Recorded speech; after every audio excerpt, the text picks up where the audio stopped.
Halo Jebret Tim, selamat Idul Fitri, minal aidin wal faizin, mohon maaf dan lahir batin. Selamat hari Lebaran 1443 Hijriah.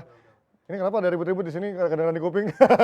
Tapi yang jelas, saya mau ngucapin semua kepada Jebret Tim yang hari ini merayakan Lebaran. Tadi pagi udah sholat Id, kemudian udah makan ketupat, udah maaf-maafan. Kita juga maaf-maafan sama semua Jebret Tim. Mohon maaf lahir batin. Kalau ada salah-salah kata, kalau ada salah-salah komentar, kalau ada salah-salah banter, ya sekarang kita kembali lagi ke nol. Bukan Pertamina, tapi kembali lagi ke Fitra sekarang ya. Sebut merek nggak apa-apa. Biar nanti masang sponsor di sini. Tapi ngomongin mobil tadi ada nyerempet-nyerempet soal bensin. Kita juga kalau mau kendaraan kalian prima pakai GeForce Fast Moving Automotive Parts punya Indonesia, punya pabriknya sendiri di Indonesia juga. Kalau kalian mau cek promonya, cek di Instagramnya @geforce_id dan juga bisa cek di e-commerce kalian di Tokopedia, Bukalapak, Shopee dan lain-lain. Cek aja di sana karena ada promo dan juga spesifikasi yang bisa kalian cek untuk optimalisasi kendaraan kalian. Itu dia. Dan hari ini gue ditemenin sama dua orang yang juga sudah berlebaran hari ini. Oh kan, menghormati lebaran maksudnya. Untung dia nyebut 2 orang. Maksud, lo gak minta maaf sama gue, Coach. Ini dia, Coach yang gak mungkin minta maaf. Tapi gue minta maaf dulu sama Coach Yasin dan juga Bung Wes. Mungkin kalau ada salah kata selama ini atau salah banter atau salah sikap. Di awal udah salah lu. Salah ya. Nyebut 2 orang. Oh 2 orang kan, 1, 2. Iya kan kita orang. Oh iya.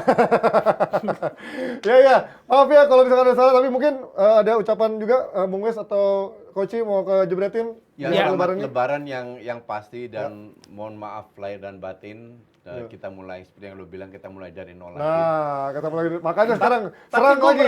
Gue merasa tahun ini gue agak agak soft. Bukan soft.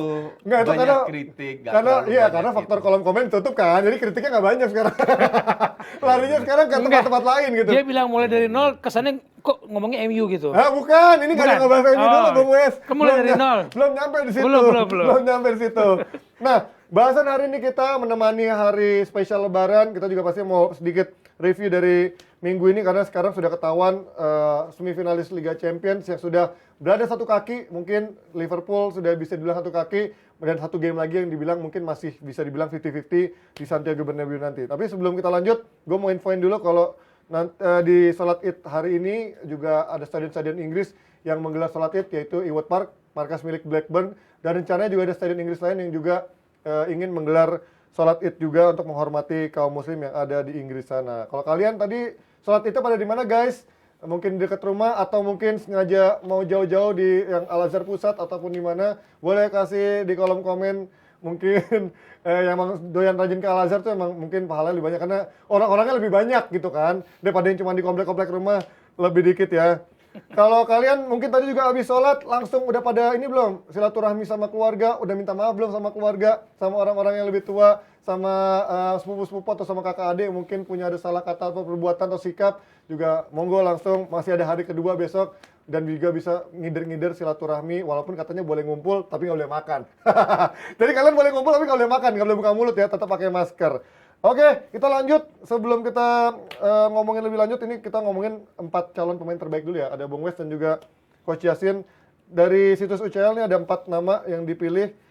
Tapi kita ngomongin 3 aja dulu ya. Based on pilihan UCL ada Bernardo Silva, ada Thiago Alcantara, dan juga ada Karim Benzema. Kalau kalian dari 3 nama ini, mana yang paling layak? Bung Wes dulu deh. Gue penggemar Liverpool tapi Thiago nggak masuk. Thiago Ya. memberikan Kenapa? kontribusi, iya, tapi belum memberikan kontribusi seperti Bernardo Silva yang memberikan ke City. Dan perubahan-perubahan gaya bermain yang menurut gua ya siapapun yang main di City akan pusing nih dengan gaya bermain yang sekarang, dan mereka bisa berhasil membawa City di puncak sekarang semifinal. Tapi kalau menurut gua peran Benzema di atas mereka itu. Keduanya ya. Iya. Peran menggendongnya ya Bung Wes ya, karena menggendong tim ya dibanding kalau yang lain kan semuanya emang jalan ya, Liverpool, City ya. Sepakat menggendong dengan perubahan gaya. Dia sendiri mengakui ketika Ronaldo ada, kalau kita baca ya medianya, saya bukan Benzema yang seperti sekarang. Begitu Ronaldo nggak ada, semua perhatian, semua beban ke dia seperti zamannya Lyon. 13 musim loh dia di Madrid nggak diganti-ganti. Berapa pelatih? Gitu kan 9 pelatih berganti di Madrid, tapi dengan peran yang berbeda dia balik lagi ke era dia masih muda. Sekarang Iya. 34 ya? Balik Iya, lagi ke usia 34, 20-an. 34. Iya kan? Segua umurnya. Bayangin lu, usia dia dari 34, balik lagi perannya ke usia 20-an. Benar, kayak zaman muda lagi dan ya. dia berhasil beberapa kali lah. Kita ngomong Chelsea, kita ngomongin lawan PSG, Iya. gimana peran Benzema, Benzema ya. musim ini di Madrid. Gimana Coach, lo melihat dari ini 3 nama, apakah memang Benzema menjadi paling unggul dibanding kandidat lainnya? Apa mungkin karena Benzema udah kelihatan unggul, dicari-cari aja nih siapa kira-kira yang cocok jadi pesaingnya. Tapi layak nggak Bernardo dan juga Thiago disandingkan dengan Benzema? Enggak, karena seperti yang lu bilang, kalau kita bicara Liverpool atau City, mereka itu praktis as a team. Mereka sudah solid, sudah kompak. Walaupun kontribusi Thiago dan Silva ini besar ya, cukup besar. Terutama Thiago di Liverpool, serangan akan jadi lebih smooth. Malah mungkin lebih besar perannya Salah kali Coach ya dibanding sama Thiago musim ini ya. Ya kan setuju. kalau ngomongin pemain terbaik harusnya lebih better Harusnya Salah ya. Ya kan? Tapi kalau kita lihat juga, Madrid tanpa Benzema is different. Oke. Boleh Vinicius main, Rodrigo main, dan waktu dibantai sama Barca kan si itu nggak main.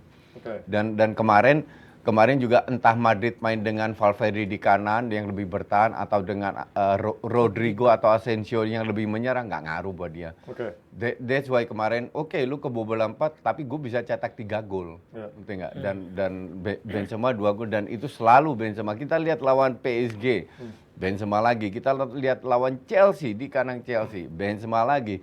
Di Liga pun nggak jauh beda. Makanya untuk gue sih regardless umurnya berapa, ya performanya dia luar biasa. Ya. Dan bahkan juga kalau kita tahu mungkin Benzema sering sekali memposting ketika di hari libur pun dia masih workout, masih menunjukkan sisi profesionalnya, bukan yang model liburan di Ibiza atau misalkan yang memang menunjukkan dia foya-foya gitu. Emang ini orang menunjukkan profesionalismenya sebagai artis sepak bola, terlepas dari umurnya juga sudah masuk ke usia veteran, tetap menjaga performa tubuhnya di fitness yang terbaiknya. Sekarang kita ngomongin Benzema, mungkin pada sepakat semua Benzema ini memang menjadi salah satu daya tarik musim ini, bahkan 2 tahun terakhir setelah keluar dari Ronaldo, era bayang-bayang Ronaldo. Ancelotti pun sampai bilang ketika dia balik lagi untuk menangani Madrid, dia menemui Benzema yang sudah jauh lebih mature, jauh lebih berbeda. Tadi mungkin Bung Wes juga bilang seolah dia kembali ke zaman prime-nya ketika menjadi striker yang memang jadi goal getter utama.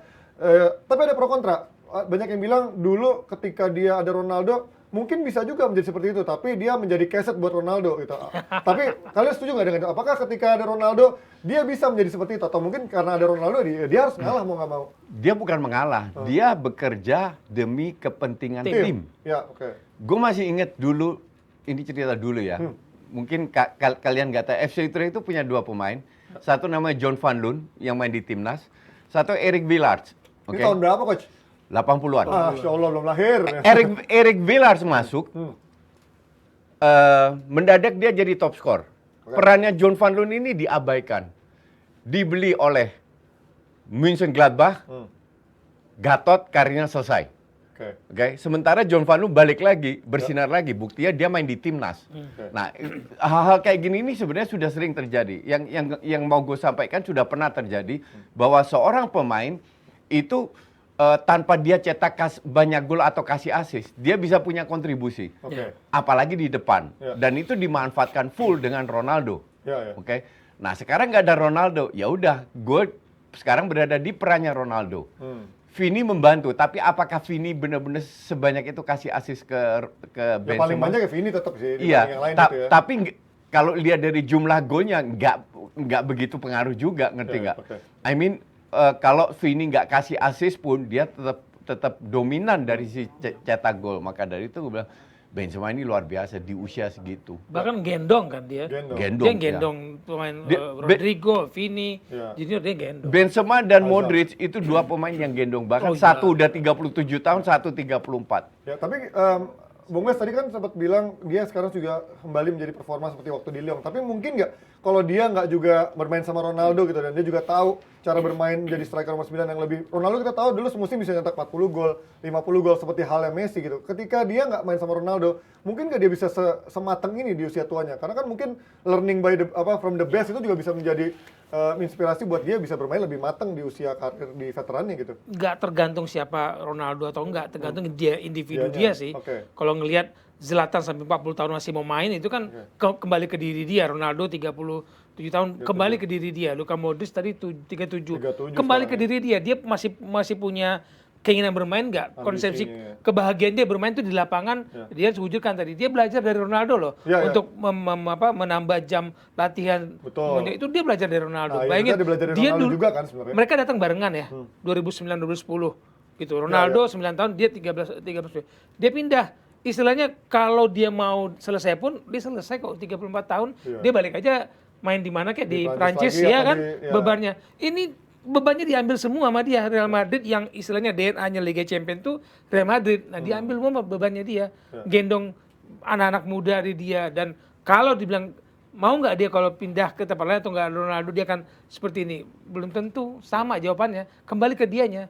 Dia masih punya ambisi bermain nggak di level atas. Tapi kalau kita ngomongin pemain yang di masa veterannya, mungkin kan biasanya apalagi striker ya, biasanya dia hanya pemain yang ngendok tapi tap in ini jago. Tapi kan Benzema nggak menunjukkan sebagai striker yang malas atau menunjukkan pemain yang udah tua malas bergerak. Dia masih mencari bola, masih bahkan berlari ke sayap untuk menyebut bola. Artinya ini level kebugaran mungkin bahkan lebih bagus pada Zlatan Ibrahimovic kan, yang memang di usia tuanya udah nggak terlalu banyak menyebut bola gitu. Zlatan jangan dibandingin sama dia gaya bermainnya. Zlatan adalah orang yang menurut saya nunggu bola benar-benar, timing, perfeksionis dari posisi nomor 9. Dia akan sesuai dengan usianya nomor 9. Makanya gue bilang kalau Benzema dia balik lagi dari 20-an ke 34, balik lagi gaya mainnya ke usia 20-an. Betul. Nah, coach, lu gimana coach? Ada nggak yang menurut lu sepantar sama dia yang juga bukan sepantar sama dia, maksudnya pemain yang di masa veterannya justru malah makin matang dan juga matangnya beneran kayak gitu. Kayak dia Benzema yang rajin jemput bola, nggak cuma tapin di depan doang.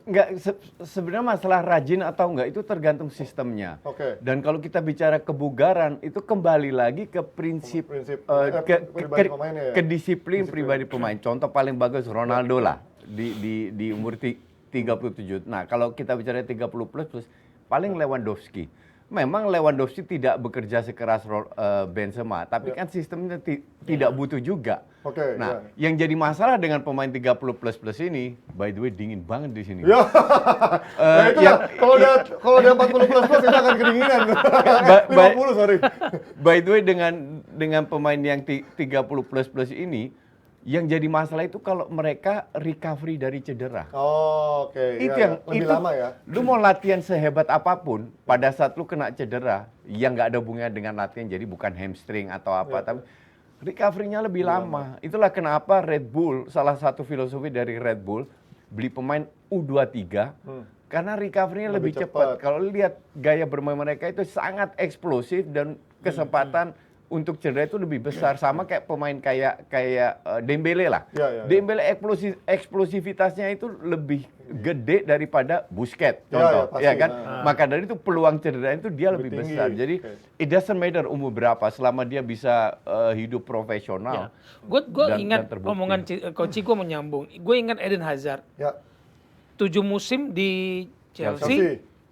Ini musim ketiga di Real Madrid. Lu cek beritanya banyakkan cedera di mana? 7 musim, 3 musim. Dan ketika dia cedera nggak balik lagi, menurut gua Coach, ada kayaknya gangguan kepercayaan diri dia untuk balik lagi. Kayaknya nggak nyaman. Udah diadaptasi main bolanya di Liga Inggris yang dia bisa dapat ruang besar, di Spanyol apalagi di Italia makin susah lagi ruang geliknya. Udah gitu dihantam cedera. Cederanya kayaknya banyakkan 3 musim ini dibandingkan 7 musim di Chelsea. Nah, dia mau balik lagi susah. Sekarang udah 31 tahun. Ya biasanya kalau pemain yang juga udah makin usia veteran, banyak cedera, traumanya juga lebih ada ketika dia balik ke performa terbaiknya gitu kan. Menurut gue itu. Nah, ini kalau ngomongin Benzema itu kan juga tadi disebut berbagai macam pelatih sudah dicoba di eranya Madrid gitu kan. Artinya ini striker yang benar-benar komplit dong, bisa berbagai macam pelatih diterapkan semua strateginya, menjadi striker, menjadi pelayan, menjadi striker lagi. Kalian lihat Benzema? Betul. That's why gue itu dibully sama fans Madrid. Karena? Gue bilang, Haaland itu nggak bakalan datang. Ke Madrid. Ke City. Mereka bilang, Mbappe dan Haaland pasti datang. Gue bilang, Haaland nggak bakalan datang. Haaland, gue yakin pada saat dia tanda tangan kontrak, agennya itu udah bilang, dia harus jadi starter. Minimal 80-90%. Mino Raiola. Ya. Itu posisi Benzema di situ. Ya, ada Benzema. Nggak mungkin loh. Ngerti nggak? Dan mungkin lo jadi benar-benar that's why bukan masalah duit, tapi Haaland nggak akan terima kalau dia dicadang. Lu kalau Benzema main, let's say dia jadi starter. Atau 4-4-2, mungkin ya. Terus dia cetak 5 gol, 5 pertandingan beruntun. Dia cetak 2 gol. Lu kira mau digeser? Enggak lah. Fansnya yang ngamuk-ngamuk. Haaland masuk, terus nggak cetak gol. Nextnya Haaland lagi. Apa nggak dihajar itu Kalau berubah pelatih? konsep mungkin nggak coach jadi 2 striker gitu. Madrid kan Ancelotti dulu juga Vini lumayan dikemanain? jadi main sayap 4-4-2 nggak mungkin lu ya. mau korbanin mana? Bertahannya akan Iya. jadi sangat dan ini ya, rapuh dan ya. bahkan gue bilang Mbappe masuk, Vini mau Nah, dikemanain? itu lebih nggak mungkin Ke sih. kanan. Iya. Ke kanan paling, ya kan? Mbappe-nya di kanan. Mbappe di kanan. Oh, Vini-nya di kanan. ini kanan. Mbappe di mana? Kiri. Kiri, Jadi selalu sayap di kiri kiri. ya berarti Iya, ya. di kiri. selalu 4-4-2 sayap tapi kiri, ya iya. benar-benar nyerang nih, bertahannya Timnas nggak ada Prancis nih. kan gitu, dia di kiri, Benzema di Oh iya, tengah. benar-benar. Ya, bisa, tapi lu kehilangan Modric. Oke. Karena Modric. atau lu main, kalau lu main dengan 1 DM, lu main 4-4-2, Casemiro, Modric. 5 pemain yang sangat ofensif. Yakin Ance berani? Iya, biasanya Anje kan mainnya Nggak justru mungkin. defensifnya lebih banyak daripada Iya, nyerangnya kan. iya betul. Ya lu lihat aja El Clasico. Iya, bener kemarin. Oke, kalau kita ngomongin dari Ballon d'Or sendiri, ini mungkin udah makin mengerucut ya, head to head antara Lewandowski sama Benzema, terlepas dari nanti Piala Dunia siapa yang akan outstanding juga. Kalau Lewandowski masih ada kans nggak menurut kalian untuk menyamai Benzema musim ini? Bung Wes? Gua enggak lihat. Enggak ya? Oh, dia Era dia 2 sama tahun Inter. kemarin. Walaupun Dia dia, kan nyatakan segitu banyak Liga ya. udah selesai juga, Iya. Champions League out, at least kan itu berpengaruh dari sisi penilaian. Iya. Sejauh mana klub lu Apalagi Polandia no hope lah kayaknya di Iya. tahun ini untuk Gini bisa loh, melaju jauh ya. Polandia Semakin juga no semakin dekat dengan waktu pemilihan, semakin orang ingat. Semakin lu jauh, Bundesliga udah menang nih, iya, udah iya. juara nih. Tapi kan pemilihannya masih ada Liga Champions yang lebih dekat dengan Setuju. waktu pemilihan. Bundesliga dia juara, tapi Benzema juga Madrid juara juga La Liga. juara. Iya. Iya. 1 poin lagi ya juara Iya. Liga. Ini kita ngomong belum tentu juara Madrid, belum tentu masuk final juga, tapi lebih dekat gitu loh waktunya dengan orang-orang yang milih. Oke. Dan lagi Kalau- Ballon d'Or nggak usah diomongin lah. Ballon d'Or nggak bisa semua, karena itu pada akhirnya subjektivitas. Kalau Messi bawa Argentina juara Piala Dunia, pasti Messi yang juara tuh kayaknya Ballon d'Or-nya. Gue kayaknya Udah yakin itu nih. milik 2 orang itu aja. Iya, kayaknya Lah, milik itu Nek. selama Messi bisa performa, kayaknya anak emas FIFA. Ya, Ya, tapi Messi nggak juara. nggak jalan. Oh karena ini ya. Kayaknya prediksi final Argentina itu nggak mungkin ya Coach ya kayaknya ya. Qatar yang juara. Aduh. Yang bilang masuk final siapa Argentina? Kan kayaknya ada yang menjagokan Messi, kayaknya bakal di Argentina itu bakal juara. Atau bakal final sama lawannya siapa ya? Portugal kali ya? Oh nggak tahu, kita lihat nanti ya. Intinya untuk gue, bukan yang juara itu negara dari Eropa. Negara dari Eropa? Bukan dari Bukan dari Latin. Eropa?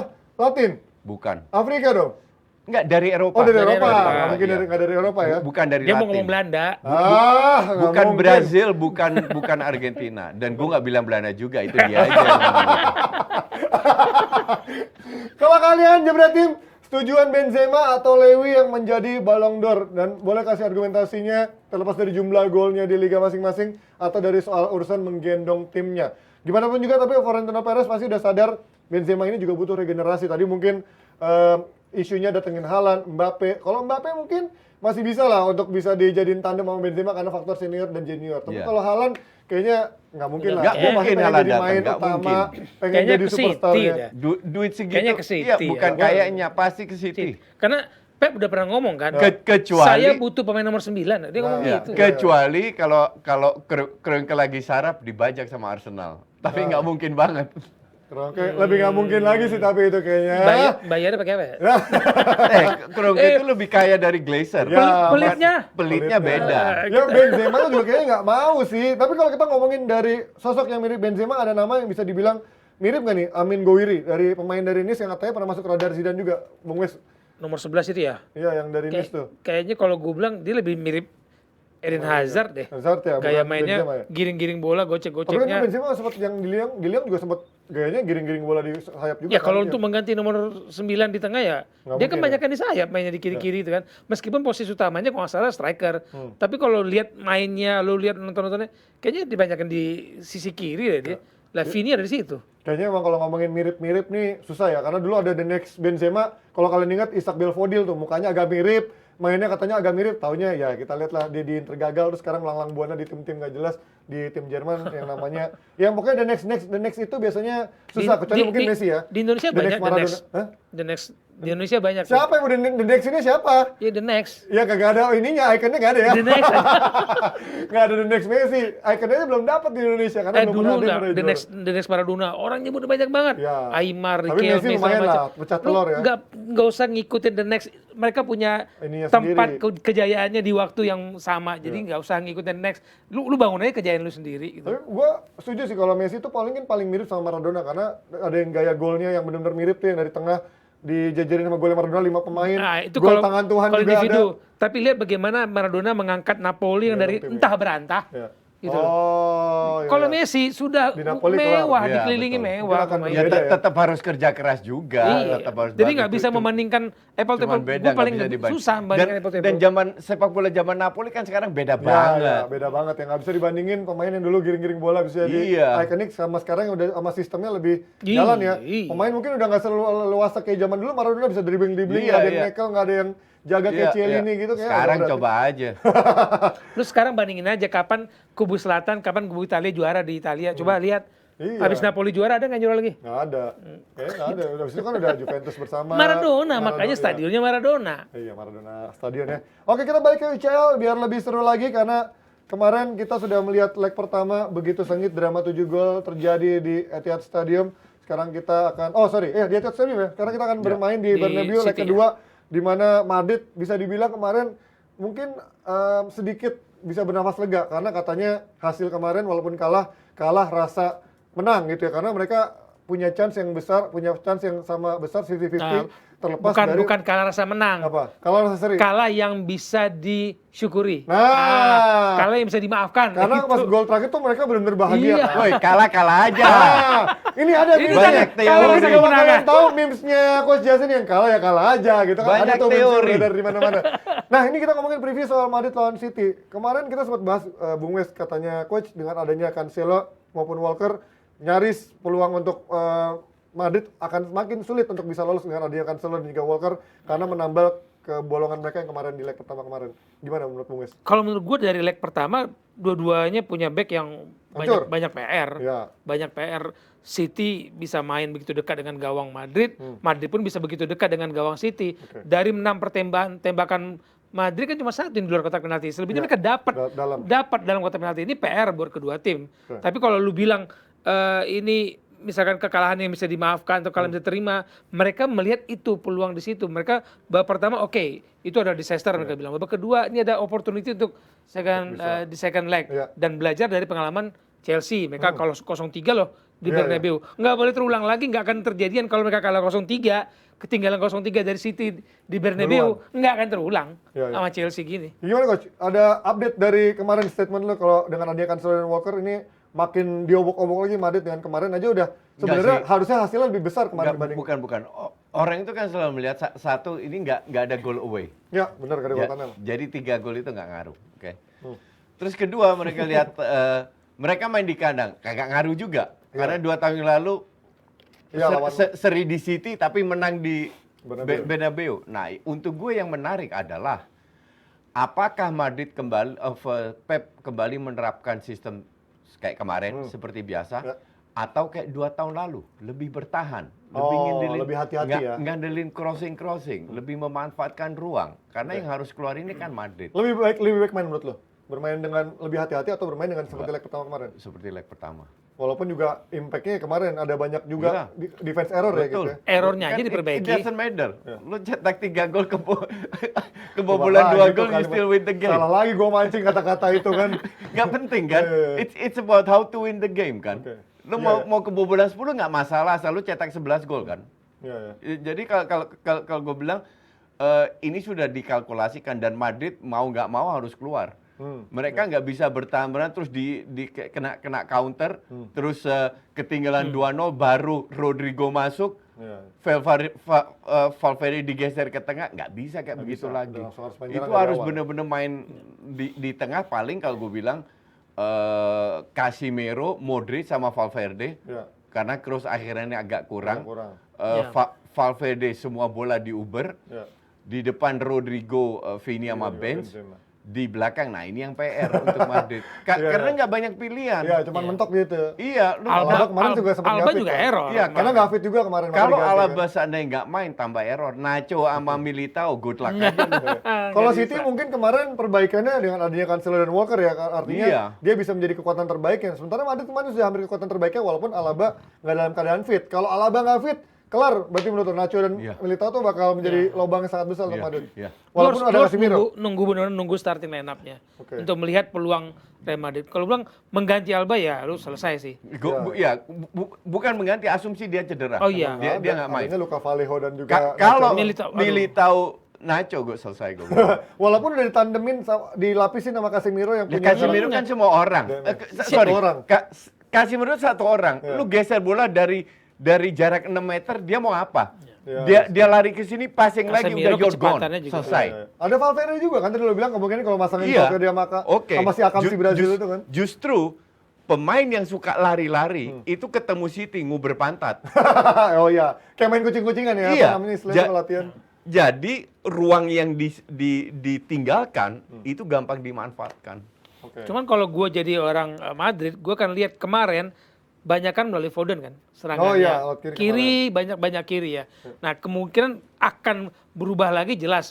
Ini tim kaya strategi. Siapapun ditaruh di 3 depannya, kalau nggak ada Alba, menurut gue sih selesai. Karena kemarin Carvajal bermain bener-bener agak ofensif banget, jadi si Foden bisa mengekspresi ya. Kalau tadi lu tanya apakah Madrid akan bermain menyerang atau bertahan, kalau Madrid mengubah gaya mereka, ini enak gaya 3 orang di depan siapapun lah, itu Foden dan teman-teman mau Mahrez atau siapa.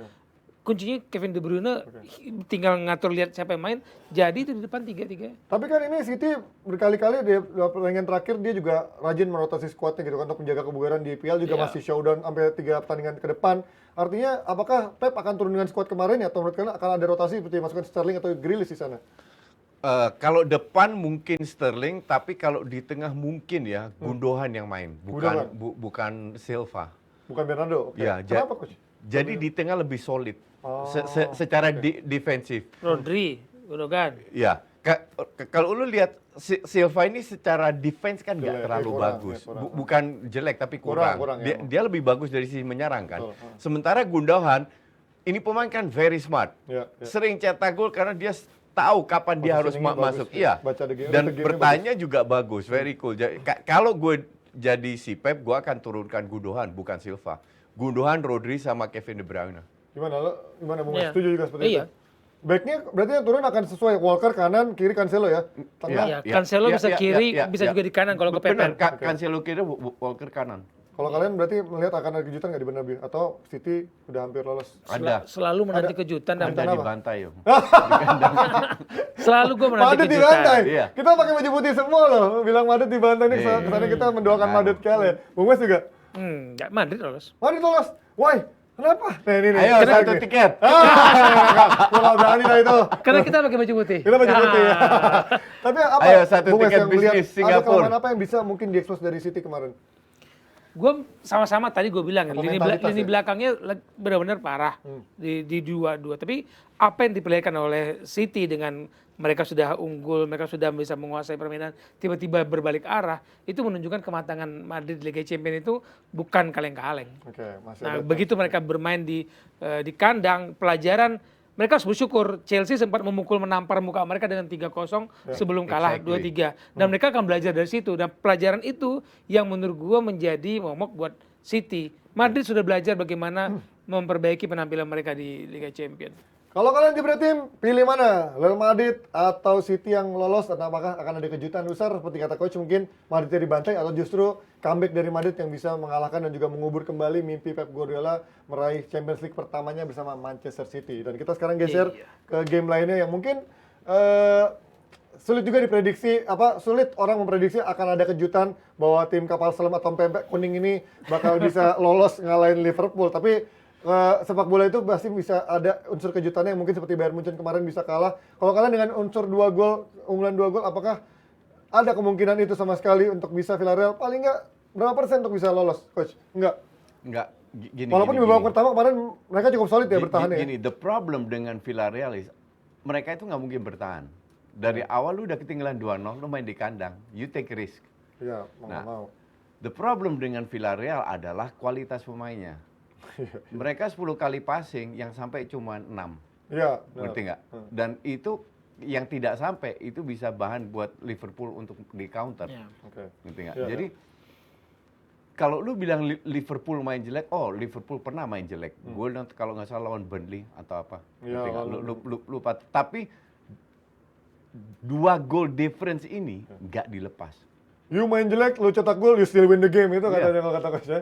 Iya. Ya, kayak kemarin juga golnya yang pertama ada untung-untungannya Lu juga. udah unggul 2 gol, nggak sama kayak gue bilang Madrid ketemu Chelsea unggul Udah 2 gol, 3-1. 2 gol juga. Ya, 2 gol. Iya kan? Gue bilang nggak bakal dilepas sama Madrid. Ya. Walaupun sempat ketinggalan dulu ya kemarin. Ketinggalan dibantai. kan, but it's Madrid ngerti Iya, nggak? iya. Dan ini is Liverpool. Ya, dan kualitasnya kalau Madrid Chelsea kan hampir setara. Iya. Ini beda banget Ini kualitasnya. Villarreal, come on. Tapi ini ada pernyataan dari Thierry Henry yang sebenarnya apa urusan lo ngomenin Liverpool lawan Villarreal, bukan mantan pemainnya juga, tapi dia bilang Liverpool sedikit terbantu dengan gol itu bunuh diri yang memang harusnya kalau itu nggak gol mungkin gameplaynya akan berbeda dari Villarreal yang bermain juga sangat rapat di babak pertama tuh contohnya. Dia gol pembuka bunuh diri dari Hendo yang tenang itu kan sebenarnya sebuah akumulasi dari gempuran yang terus-menerus. betul. Udah Keberuntungan yang gempuran lahir dari kerja terus-menerus. keras ya, Iya, memang betul. bertubi-tubi ya. Iya.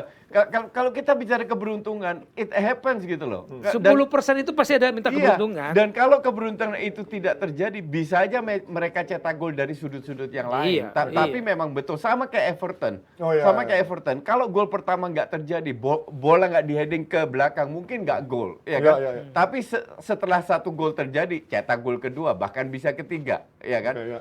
Nah, ini juga sama. Untuk gua agak bullshit ya kalau lu bilang dia beruntung. That's football. Football itu faktor keberuntungan. Nah. Bohong Bukan- besar kalau bukan lu dia juara ngomong. nggak ada Tapi Bukan keberuntungan Thierry yang Henry lahir, ngomong. keberuntungan yang diciptakan lewat kerja keras, Iya, bukan cuma betul. gol jatuh dari langit kan. Kecuali sepanjang pertandingan mereka nggak nyerang, Iya, terus tiba-tiba betul. Hendo nendang gol, ya itu keberuntungan Iya. namanya. Jadi tuh sebuah keberuntungan lahir dari kerja keras. Camkan itu jebret tim, jangan tiba-tiba kalian nggak kerja, mau kaya dong gimana? Iya. Tiba-tiba, itulah pokoknya udah ngeri aku kalau ngomongin yang gini-gini udah. Lu coba lihat ya bagaimana Villarreal bermain mendekati gawang pertahanan gawang Liverpool aja susah. Iya, bener. Semua Nggak ada iya, yang nyampe istilahnya ya. kan ombak nih. Ya, keberuntungan nih tinggal nunggu aja, tunggu kesalahan pemain, lu udah hajar terus-terusan, tinggal nunggu kesalahan. Begitu kesalahan itu terbuka, datang lagi. Udah untung menang 2 cuman Liverpool. Ya, ini- Harusnya lebih. Ya menunjukkan ini ketika kemarin Villarreal menghadapi Juventus, kemudian menghadapi Bayern Munchen, ini tim yang mungkin secara pelatih pengalamannya belum sebesar Jurgen Klopp dan secara tim belum sesolid juga Liverpool gitu kan. Juve nggak gua anggap. Ya kan, ya kan. ya. Come on, rank 4 di Serie A. Ya, Munchen pun juga sekarang itu agak pun juga ngedrop nih. terseok-seok. Iya. Munchen Juara. 2 bulan terakhir Iya, walaupun- itu agak menurun. Iya benar. Ngegasnya di awal. Mungkin kalau lu bilang tantangan atau lawan Villarreal yang terberat ya cuman Munchen. Iya. Yang lain nggak berat juga. banget coach di MU fase grup please, bisa ya. menang loh. Kok gitu sih komennya? MU itu yang berapa sekarang? 7 ya? 7. Lu kan- 6. Mulai ketinggalan 5 poin sama Arsenal, masih ada 2 match. Sombong banget di awal musim gua ajakin challenge nggak mau waktu itu. MU. Mulai dari nol. Oh, ini iya. kita maaf-maafan mulai dari Oh nol. iya, kita Kayak MU mulai dari nol. Mulai dari nol. Rio, Kapan AC ini ya? matiin dong, gila gue kedinginan di sini kampret nggak dikecilin. Hai. Makanya dia.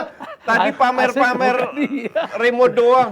Jebret tim ini kalau dari 2 menit kita artinya udah hampir mustahil ada kejutan melihat bagaimana Liverpool bermain dan juga dari sisi kualitas sudah hampir sulit untuk Villarreal bisa menghadirkan efek kejutan untuk Liverpool di leg kedua nanti. Kalau menurut kalian gimana? Apakah kalian tetap bisa menjagokan Villarreal atau kayak Hanif kemarin? Gue yakin ini tim begal katanya.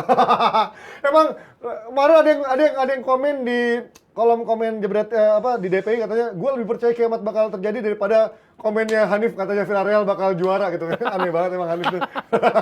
Kita pindah ke Seru lah itu. pertandingan kita pindah ke bahasan lain di mana ini kalau kita ngomongin Benzema yang keluar dari bayang-bayang Real Madrid, mumpung kita juga tadi bahas Liverpool, kita pengen ngomongin striker Afrika. Ada Sadio Mane dan juga Salah kemarin yang juga bertarung di Piala Bersaing. Afrika. Nah. Kalau kalian ngomongin striker Afrika yang paling ibaratnya memang terkenal sebagai tajam atau yang benar-benar menurut kalian berkesan, ada dari zamannya George Weah, kemudian ada Samuel Eto'o di Eropa. Ini ngomong di mana? Di Eropa, Ngomong di di Eropa, Premier, di Eropa, di Eropa aja, di sepak bola Eropa, Samuel Eto'o bersama, Weah bersama Milan, Eto'o bersama Inter maupun juga Barcelona, kemudian ada Drogba di Chelsea, sampai eranya Mane Salah, menurut kalian mana yang paling tajam atau paling berkesan buat kalian di Eropa? Ukurannya beda dong. Ya. Berkesan sama tajam. Kalau tajam Dua-duanya? berdasarkan data, angka. Dua-duanya? Kalau berkesan berdasarkan Berkesan? Gue sih, Memorable? gue nggak pernah lihat data and I don't care. Iya, ya. Gue sih, Yang mana yang terbaik menurut Dia kalian? nggak pernah lihat WA kali. Kita belum lahir Coach. Nggak, Randan nggak pernah dibaca sama dia, jadi nggak usah ngomongin Randan. aja. gue sih suka Drogba ya. Drogba? Iya. Kenapa coach? Karena dia kan sebenarnya striker Nggak nomor tahu, dia, 9 klasik gitu ya. Iya. Drogba dia kuat bola atas, kuat bola bawah, dia lumayan punya skill, shootingnya bagus. Sama Wea gue juga impresi. Ya, Wea zamannya Milan itu ya. kan gila. Ya dua pemain itu gue cukup impresi. Satu-satu pemain Afrika yang pernah dapat itu ya, Ballon d'Or ya? Sorry, bukan Ballon d'Or ya? Main FIFA terbaik Best ya? Player. FIFA Best Player ya? Ini apakah pasca era Wea, pemain Afrika sudah tidak lagi menjual atau tidak lagi se-high profile itu untuk dilirik menjadi pemain terbaik? Ya era ketika WA masuk era kan belum sebegini terbukanya. Banyak main di Bundesliga masalahnya. Iya. Pemain-pemain Afrika itu. Presiden Liberia sekarang ya, Wea ya? Gila. Iya, dan kalau lihat kontribusi karena gue lebih sering nonton Drogba dibandingkan nonton WA. Ya gue Padahal kan lihat eranya Wea, Drogba. Wes masih prime-nya tuh ya. Tapi pada saat itu gue nggak lihat WA personal mainnya oke. gitu loh. Milan di 9. Karena dulu juga aksesnya Waktu itu- belum segampang nonton Drogba ya. Gini, kalau gue ngeliat WA, dia bermain untuk menjadi seorang goal getter, mencetak gol dengan dukungan timnya. Kalau gue ngeliat Drogba, dia kayak, yo main, yo, lu lihat aja ekspresinya, cara dia membangkitkan temannya, gue lihat ya beda gitu. Itu terlalu pendiam kalau menurut gue untuk Enggak lah, sebagai pemicu itu semangat. kurang. Walaupun itu sama Barca juga Yang- juara yang back-to-back bagus, sama Inter ya. betul. Yang paling disukai coach siapa? Siapa? Adebayor. Selebrasi di depan fans Arsenal gitu ya. Pengkhianat. Ada banyak. Kalau Salah sama Mane apakah sudah mencapai level itu Drogba maupun juga Gue bilang enggak. Ya, walaupun sekarang udah golnya Ya, oke. konsisten 3 tahun. That's why gue nggak ngeliat data, tapi Drogba sama Wea is different level. It's seriously different level. Tapi kan game mainnya juga beda coach. Salah bagus, cuman Salah ini kan dari wing ya. Iya, ya, makanya Dari game wing mainnya yang beda. ada ruang. Drogba Wea itu kan nggak dapet ruang. Oke. Walaupun disuplai. Iya, Iya. walaupun disuplai. Cuman Salah hebat banget, top. Winger yang top dunia lah. Cuman gue nggak tahu ya, kalau kita bicara striker, ya mungkin nggak bisa dibandingkan karena beda posisi. beda Iya. karakter, Tapi beda kalau zaman. kita bicara real striker itu Drogba. Wea.